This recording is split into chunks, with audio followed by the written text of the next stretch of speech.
اعوذ باللہ من الشیطان الرجیم بسم اللہ الرحمن الرحیم الحمدللہ رب العالمین والصلاة والسلام علی سید المرسلین وآلہ الطیبین الطاہرین المعصومین المظلومین۔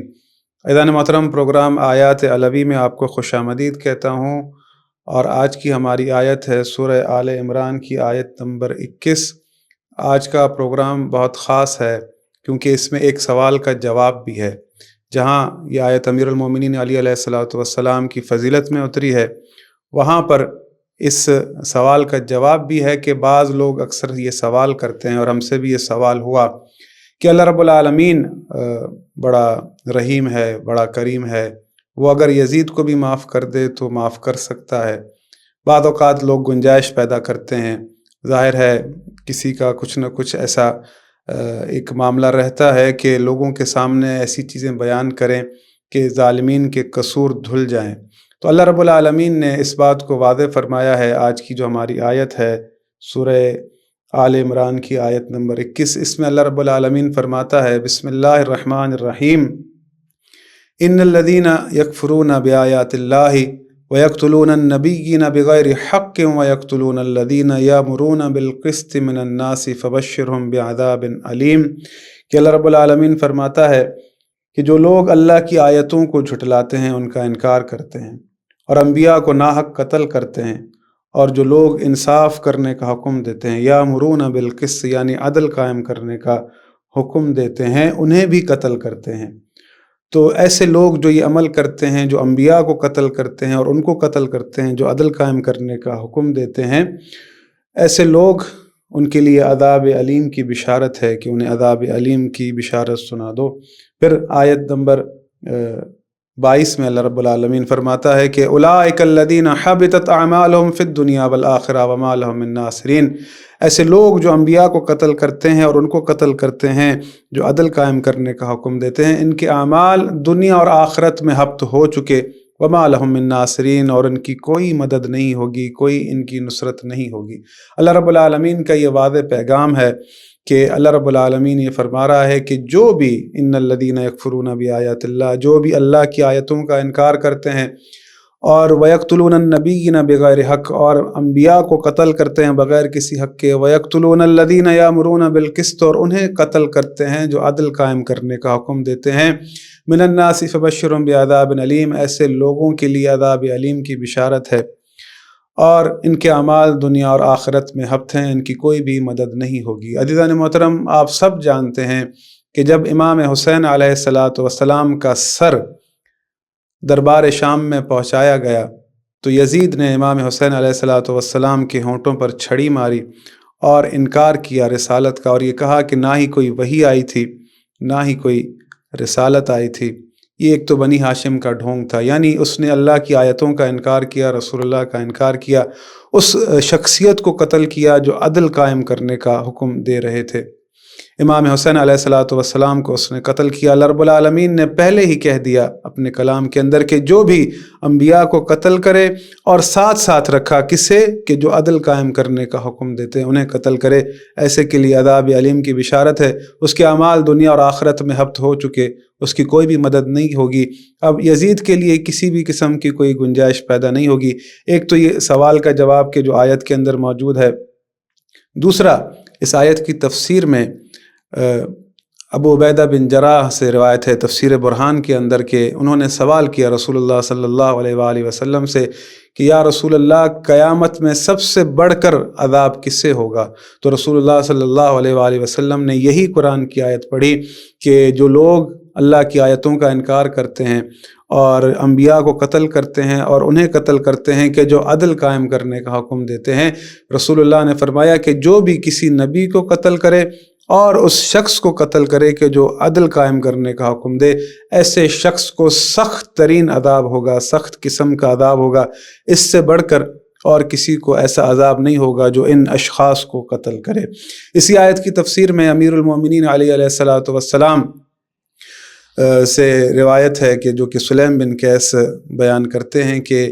امیر المومنین علی علیہ الصلوۃ والسلام نے اپنے مخالفین کے آگے قرآن کی آیت پڑھی کہ جب وہ جنگ میں مشغول تھے کہ ان الذین یکفرون بآیات اللہ ویقتلون النبیین بغیر حق ویقتلون الذین یامرون بالقسط، یعنی در حقیقت وہ اس وقت خود کو یہ بیان کر رہے تھے کہ میں تمہیں عدل کی طرف بلا رہا ہوں۔ عزیزان محترم،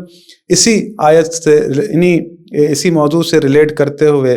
ایک اور آیت ہے سورہ نحل کی آیت نمبر 76 کے، جس میں اللہ رب العالمین فرماتا ہے بسم اللہ الرحمن الرحیم وضرب اللہ مثلا الرجلین احدہما ابکم لا یقدر علی شیء وهو قل علی مولاه اینما یوجہ لا یأتی بخیر هل یستوی ہوا ومن یأمر بالعدل وهو علی صراط مستقیم۔ یہ آیت در حقیقت ایک کمپیریجن ہے دو لوگوں کے درمیان کہ اللہ رب العالمین مثال دے کر بیان کر رہا ہے کہ اللہ تمہیں مثال دیتا ہے اس بات کی کہ ضرب اللہ مثل الرجلین احدہما ابکم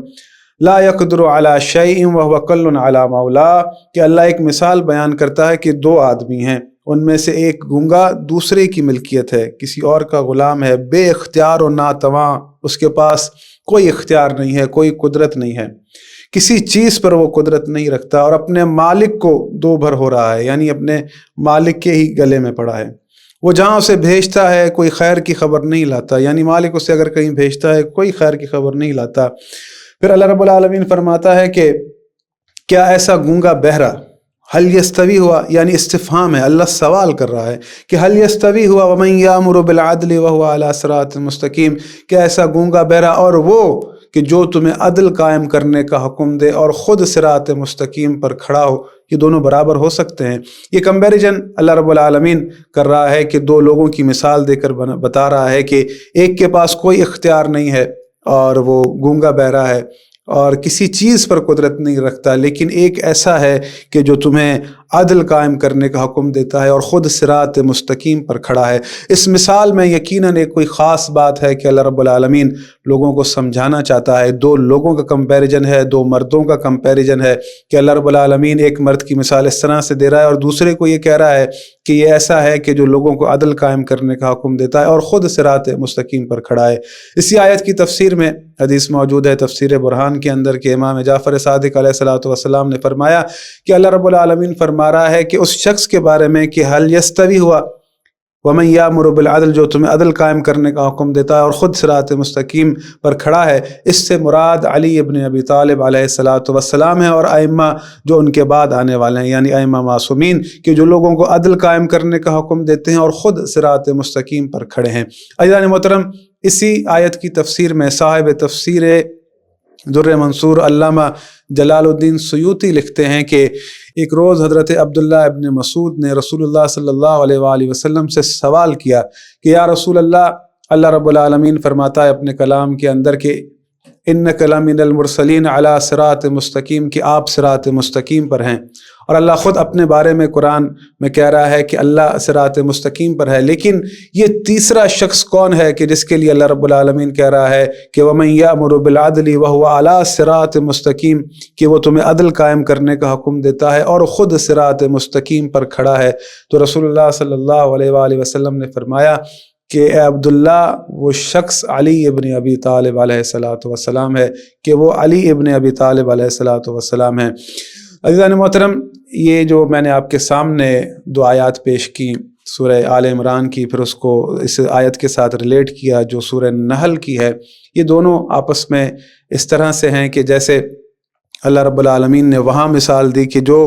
ان کو قتل کرتے ہیں، جو عدل قائم کرنے کا کہتے ہیں، ان کی اللہ رب العالمین نے جو لوگ ایسا کرتے ہیں ان کی سزا بھی بتائی، اور اللہ رب العالمین نے سورہ نحل کے اندر جو یہ آیت ہے کہ ایسا شخص جو کمپیریجن کر رہا ہے اللہ رب العالمین، جو تمہیں عدل قائم کرنے کا حکم دیتا ہے اور خود صراط مستقیم پر کھڑا ہے، یعنی یہ کوئی دو شخصیتیں نہیں ہیں بلکہ وہ ایک ہی شخصیت ہے۔ وہاں ان کے لیے ایک الگ حکم ہے کہ اللہ رب العالمین کہہ رہا ہے کہ جو انہیں قتل کرتا ہے اس کے لیے عذاب علیم کی بشارت ہے، اور یہاں پر اللہ رب العالمین ان کے عادل ہونے پر بھی گواہی دے رہا ہے اور ان کے صراط مستقیم پر بھی ہونے کی گواہی دے رہا ہے۔ یعنی اس سے مراد